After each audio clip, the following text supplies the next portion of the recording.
कृपया नए दर्शक चैनल को सब्सक्राइब कर ले। धन्यवाद। प्राचीन काल की बात है। दक्षिण भारत के एक हरे भरे क्षेत्र में कावेरी नदी के तट पर एक छोटा सा गांव बसा था। उस गांव में शशांक नाम का एक बेहद निर्धन मल्लाह नाव चलाने वाला रहता था।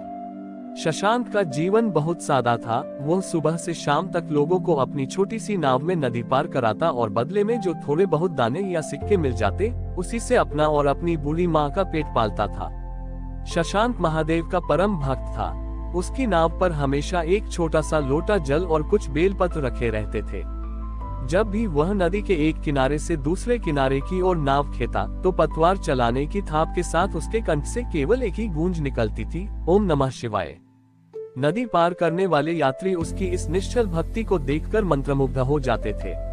शशांक का मानना था कि यह नदी संसार सागर है और उसकी नाव को पार लगाने वाले स्वयं पतवारधारी महादेव हैं। उसी नदी के दूसरे छोर पर एक बहुत बड़े विद्वान पंडित रहते थे, जिनका नाम था आचार्य भद्रेश। आचार्य भद्रेश को चारों वेदों, उपनिषदों और शास्त्रों का कंठस्थ ज्ञान था। वे रोज सुबह नदी के वीआईपी घाट पर आकर पूरी शुद्धता के साथ कठिन संस्कृत श्लोकों में महादेव की स्तुति करते थे। दूर दूर से लोग उनके प्रवचन सुनने आते थे। आचार्य को अपनी विद्वत्ता और अपनी शुद्ध भाषा पर बहुत अहंकार था। एक दिन आचार्य भद्रेश को किसी आवश्यक कार्य से नदी के उस पार जाना था।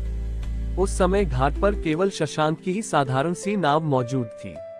आचार्य बड़े संकोच और गर्व के साथ उसकी नाव पर बैठे।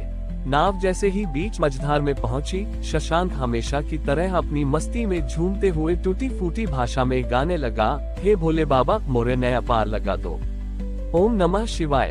ये सुनकर आचार्य भद्रेश ने अपनी भौहें सिकुड़ी और बड़े तीखे स्वर में कहा, अरे मूर्ख मल्लाह, ये तुम किस अशुद्ध भाषा में भगवान का नाम ले रहे हो? तुम्हें शिव तांडव स्तोत्र या रुद्राष्टकम का एक भी श्लोक याद है? क्या तुमने कभी वेदों का पाठ किया है? शशांक ने अत्यंत विनम्रता से सिर झुकाया और बोला, नहीं आचार्य, मैं तो एक अनपढ़ मल्लाह हूँ। मुझे संस्कृत नहीं आती। मैं तो बस सीधे सीधे अपने भोलेनाथ को पुकार लेता हूँ। आचार्य ने उपहास करते हुए कहा, जिस मनुष्य को शास्त्रों का ज्ञान नहीं, उसका जीवन तो आधा व्यर्थ है। महादेव कोई साधारण देवता नहीं है, वे देवों के देव हैं। वे तुम्हारी इस गंवई भाषा से कभी प्रसन्न नहीं होंगे। ये सुनकर शशांक का मन थोड़ा उदास हो गया, लेकिन उसने प्रभु का नाम जपना नहीं छोड़ा। अभी नाव नदी के ठीक बीचों बीच पहुंची ही थी कि अचानक प्रकृति ने करवट बदली। विंध्याचल की दिशा से तेज आंधी आए और कावेरी नदी में भयानक तूफान उठ खड़ा हुआ। ऊंची ऊंची लहरें शशांक की छोटी सी नाव से टकराने लगी। नाव में धीरे धीरे पानी भरने लगा। आचार्य भद्रेश डर के मारे कांपने लगे। उन्होंने अपनी पोथिया छाती से लगा ली और रोते हुए बोले, मल्लाह, यह क्या हो रहा है? नाव डूबने वाली है, कुछ करो। शशांक ने शांत रहकर पतवार संभाली और आचार्य से पूछा, आचार्य जी, मुझे तो केवल नाव चलाना आता है। क्या आपने अपने वेदों और शास्त्रों में तैरने की विद्या सीखी है? क्या आपको तैरना आता है? आचार्य रोते हुए बोले, नहीं, मैंने जीवन भर केवल शास्त्र पढ़े हैं, मुझे तैरना नहीं आता। शशांक ने कहा, आचार्य जी, तब तो आपका पूरा जीवन संकट में है। परंतु घबराए मत, मेरे भोलेनाथ पर भरोसा रखिए। तभी एक बहुत बड़ी लहर आए और नाव पूरी तरह पलट गई। आचार्य भद्रेश पानी में डूबने उतराने लगे। वे अपनी जान बचाने के लिए हाथ पैर मार रहे थे, लेकिन लहरें उन्हें नीचे खींच रही थी। शशांक एक कुशल तैराक था। वह तुरंत तैरकर आचार्य के पास पहुंचा और उन्हें एक हाथ से सहारा देकर किनारे की ओर ले जाने लगा। परंतु तूफान इतना भयानक था कि दोनों का किनारे पहुंचना असंभव लग रहा था। शशांक की हिम्मत भी जवाब दे रही थी। तब शशांक ने पानी के बीच में ही अपनी आंखें बंद की और पूरे दिल से पुकारा, हे महादेव, मैं मरूं तो कोई बात नहीं, पर इन ज्ञानी आचार्य की रक्षा कीजिए प्रभु। उसी क्षण नदी के पानी के बीच से एक अलौकिक दिव्य नाव प्रकट हुई। उस नाव को कोई साधारण मनुष्य नहीं, बल्कि स्वयं एक दिव्य माझी चला रहा था, जिसके मस्तक पर भस्म लगी थी और गले में रुद्राक्ष की माला थी। उस माझी ने आगे बढ़कर शशांक और आचार्य भद्रेश का हाथ पकड़ा और पलक झपकते ही उन्हें सुरक्षित किनारे पर पहुंचा दिया। किनारे पहुंचते ही वह दिव्य माझी अदृश्य हो गया और उसकी जगह साक्षात महादेव त्रिशूल और डमरू धारण किए प्रकट हो गए। चारों ओर एक अलौकिक प्रकाश फैल गया। आचार्य भद्रेश और शशांक दोनों महादेव के चरणों में गिर पड़े।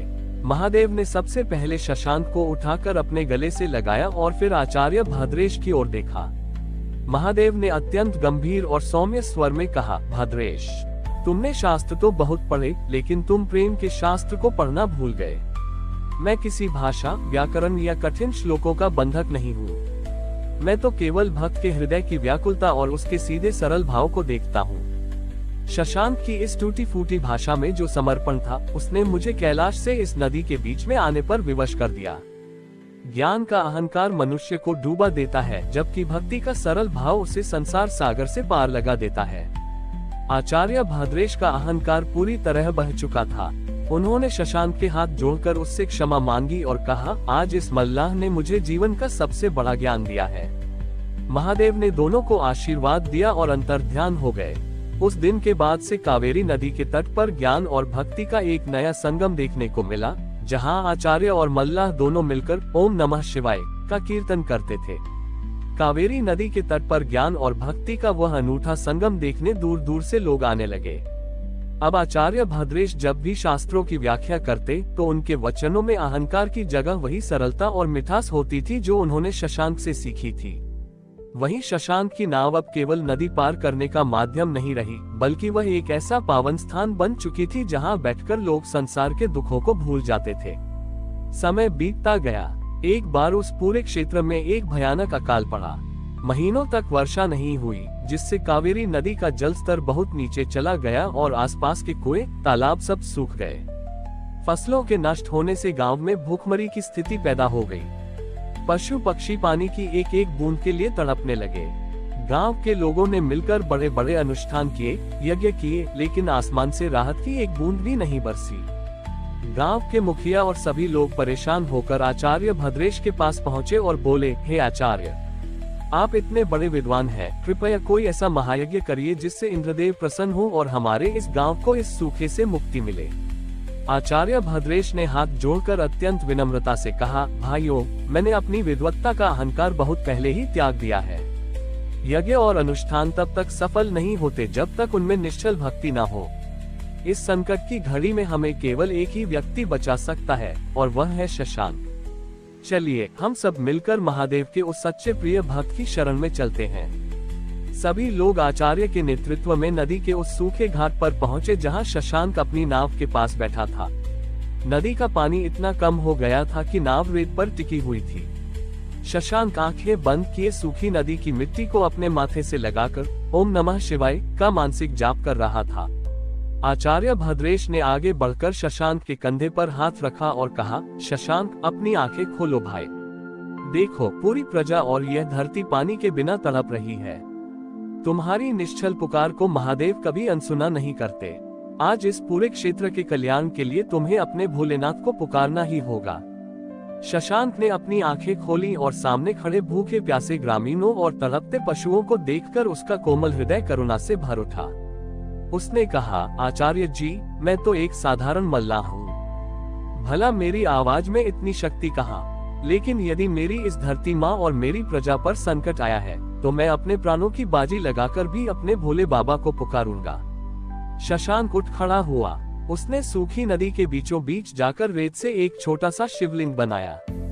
उसने अपनी नाव से वह लोटा उठाया जिसमें वह हमेशा महादेव के लिए जल रखता था।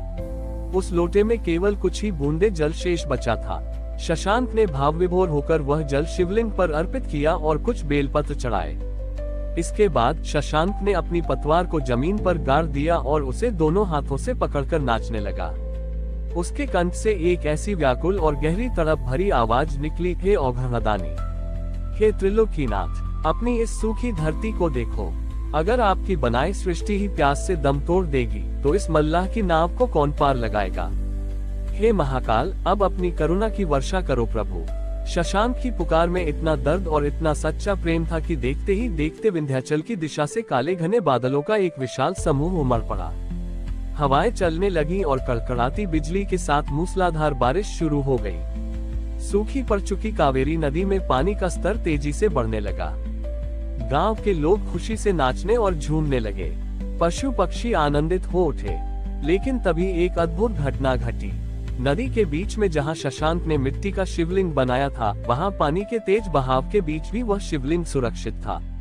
पानी की बड़ी बड़ी लहरें उस शिवलिंग को छूकर वापस मुड़ जा रही थीं। तभी उस बहते हुए पानी के ऊपर एक अलौकिक श्वेत प्रकाश चमका और साक्षात महादेव अपनी जटाओं को खोले प्रकट हुए। उनके प्रकट होते ही बारिश की बूंदें फूलों की पंखुड़ियों में बदल गईं।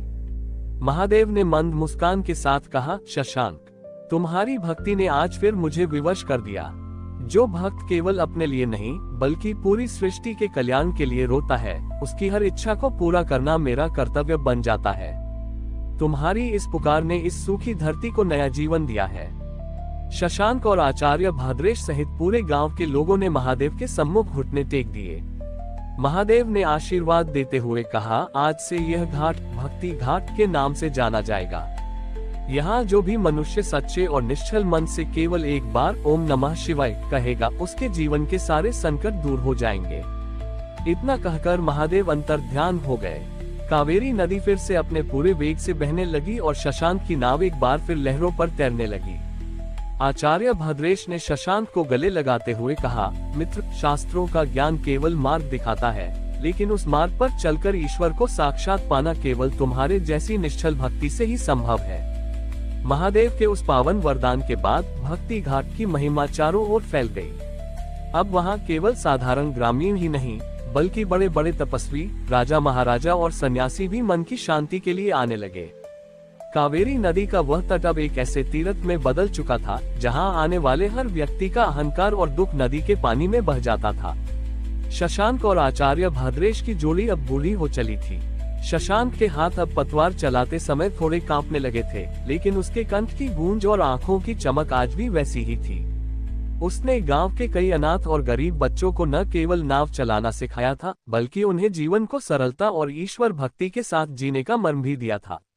एक दिन उस क्षेत्र के नए और युवा राजा, जिनका नाम चंद्रकेतु था, अपने लाव लश्कर के साथ भक्ति घाट पहुंचे।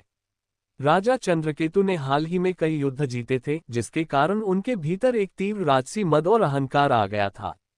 वे महादेव के दर्शन के लिए आए तो थे, लेकिन उनके मन में भक्ति से ज्यादा अपनी शक्ति का प्रदर्शन करने की इच्छा थी। राजा चंद्रकेतु ने घाट पर खड़े होकर ऊंचे स्वर में कहा, हमने सुना है कि इस घाट पर साक्षात महादेव प्रकट होते हैं और यहाँ का एक साधारण मल्लाह अपनी पुकार से प्रकृति को भी बदल सकता है। हम इस राज्य के स्वामी हैं, हम देखना चाहते हैं कि उस मल्लाह की भक्ति में कितनी सत्यता है और वह हमारे सामने कैसे अपनी कला दिखाता है। आचार्य भद्रेश ने आगे बढ़कर राजा को प्रणाम किया और अत्यंत शांत स्वर में कहा, राजन, भक्ति कोई कला या जादू का खेल नहीं है जिसे दिखाकर किसी को प्रभावित किया जाए। ये तो आत्मा का परमात्मा से एक मौन संबंध है। शशांक कोई चमत्कारी पुरुष नहीं, वह तो केवल महादेव का एक अदना सा सेवक है। ये सुनकर राजा चंद्रकेतु को क्रोध आ गया। उन्होंने कहा, यदि ऐसा है तो हम आज इस मल्लाह की परीक्षा लेंगे। हम इस पार से नदी के उस पार जाना चाहते हैं, लेकिन हमारी शर्त यह है कि इस भारी भरकम राजसी रथ, हमारे घोड़ों और हमारी बहुमूल्य स्वर्ण मुद्राओं से भरी तिजोरी को इसी छोटी सी नाव में ले जाना होगा। यदि यह नाव डूब गई तो हम इस घाट को नष्ट कर देंगे और यदि पार लग गई तो हम मान लेंगे कि तुम्हारी भक्ति में दम है। ये सुनकर गांव के लोग डर गए। इतनी छोटी और साधारण लकड़ी की नाव पर भारी रथ, घोड़े और तिजोरी को लादना साक्षात मृत्यु को आमंत्रण देने जैसा था। लेकिन शशांक अपनी नाव के पास खड़ा हुआ बस मुस्कुरा रहा था। शशांक ने राजा के सामने हाथ जोड़े और कहा, राजन, मेरी इस नाव में अमीर की दौलत और गरीब की फटेहाली के लिए अलग अलग जगह नहीं है। इस नाव पर जो भी बैठता है वह केवल एक यात्री होता है। परंतु यदि आपकी यही इच्छा है तो मुझे स्वीकार है। मेरे भोलेनाथ की मर्जी के बिना तो एक पत्ता भी नहीं हिलता। राजा के सैनिकों ने भारी रथ और तिजोरी को किसी तरह उस छोटी सी नाव पर लाद दिया। नाव का संतुलन पूरी तरह डगमगाने लगा और वह पानी में बहुत नीचे तक धंस गई। राजा चंद्रकेतु बड़े गर्व के साथ नाव पर बैठ गए। शशांक ने अपने कांपते हाथों से पतवार संभाली और हमेशा की तरह धीरे से बुदबुदाया, ओम नमः शिवाय। नाव जैसे ही किनारे से छूटकर बीच नदी की ओर बढ़ी, नदी का पानी शांत होने के बजाय अचानक भारी होने लगा।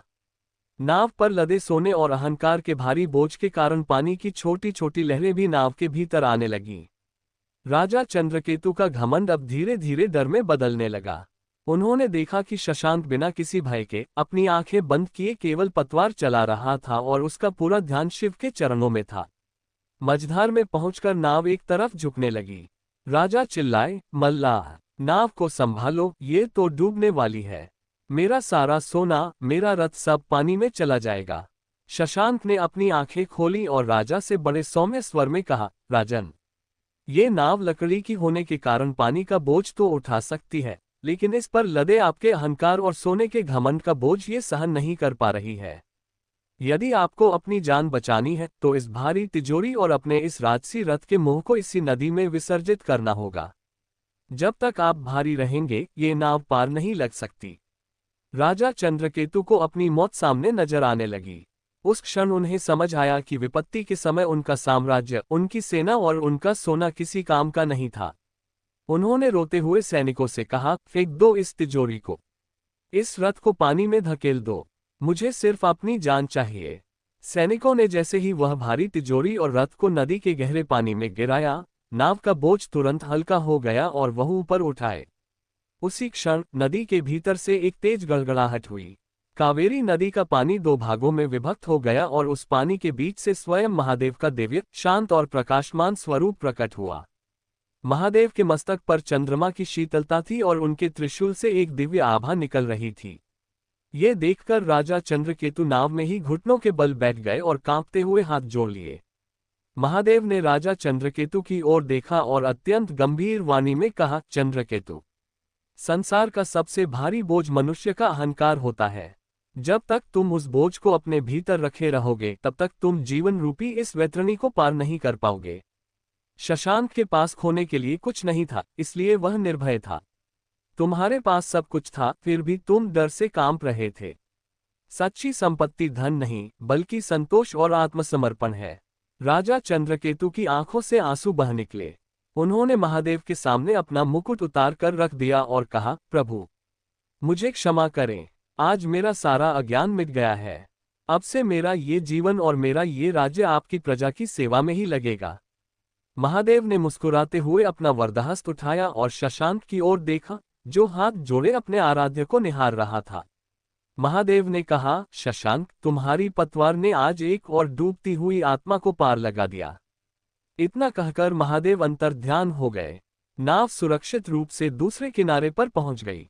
राजा चंद्रकेतु अब एक बदले हुए मनुष्य थे। उन्होंने विंध्याचल और कावेरी के इस पूरे क्षेत्र को एक आदर्श और कल्याणकारी राज्य बना दिया, जहां का हर नागरिक ये जान चुका था कि जीवन की नैया को पार लगाने वाले केवल और केवल महादेव ही हैं।